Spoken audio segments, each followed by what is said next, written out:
Okay, everybody, this is beginning drawing, and we are going to begin a still life. I'm going to break this down into multiple parts. So we are going to start off with doing some thumbnail sketches.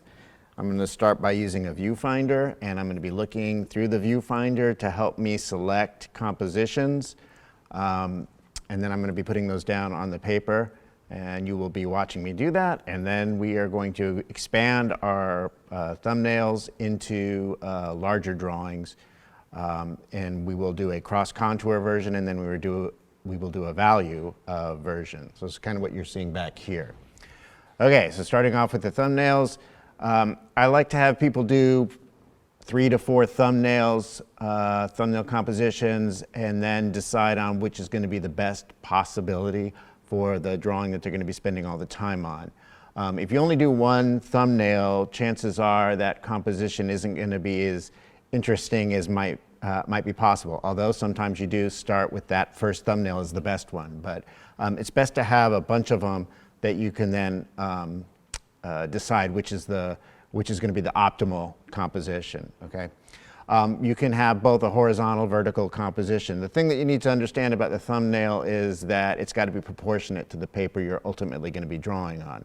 So, and that's true of the viewfinder as well. So the viewfinder, you can see I've made a window that's proportionate to the 3 by 4 inch thumbnail I'm going to be doing, and it's also going to be proportionate to the 9 by 12 drawing that I'm going to be doing, or an 18 by 24 drawing for that matter. You don't want to do a square thumbnail if you're using a rectangular format. All right. So I'm going to start off. I'm using the ballpoint pen to do my thumbnails, and that's just so that you can see it easier. You probably would want to do your thumbnails with a pencil, but you are going to be using sort of that gestural mark making that we talked about when we did the gesture drawing. Okay. And basically with the thumbnail drawings, you want to have basic form. You don't want to have a lot of detail. You certainly don't need to worry about shadows or anything like that. Okay. All you're worried about is how the objects are filling the rectangle of your image. So I'm going to start off with a horizontal orientation. And so what I'm seeing through my viewfinder, I've got the teapot right about here, and then I've got my flower pot right about here.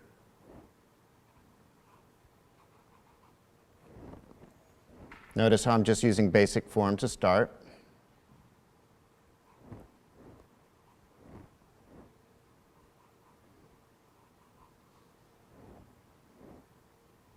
Then I have a pomegranate, and I have an apple. The apple's down here. So what I just did there was I've got, because I'm using a gestural mark, if I made it in the wrong spot, I can adjust that. And oftentimes I have to adjust once I've stopped using this viewfinder. It's a little bit awkward to be holding this and looking through it. And I have the gourd over here. All right, so now my flower pot was way off, so my flower pot needs to come up a little bit higher. And then I'm looking to see where the bottom of that is in relation to the bottom of the teapot. There's the spout, there's the handle.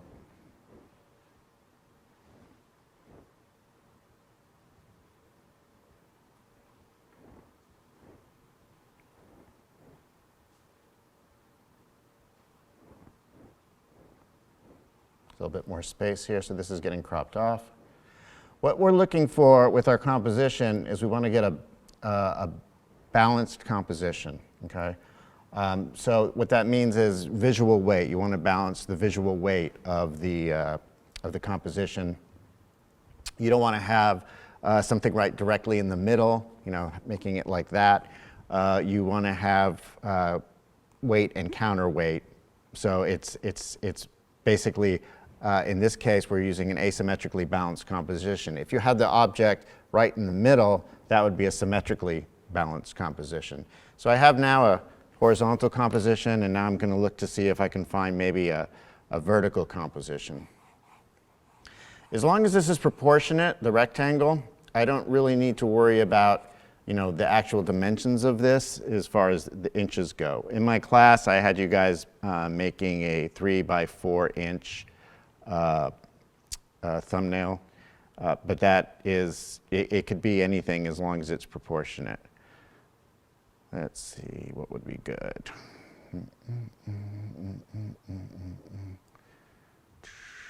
Okay, so now I'm going to put the teapot in the top corner.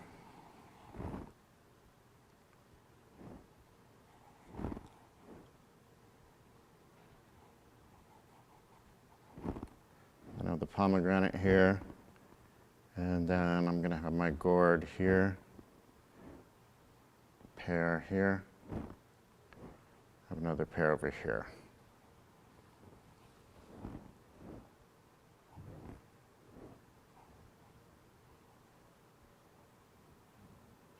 So you just need to know what the object, well, made that the wrong direction. You have to know what the actual objects are. They have to be the same proportion and they have to be in the right spot, but they don't need a lot of detail. As you can see, they're not real detailed. So my pomegranate's over there, my apple's over there. And this is going to be my gourd.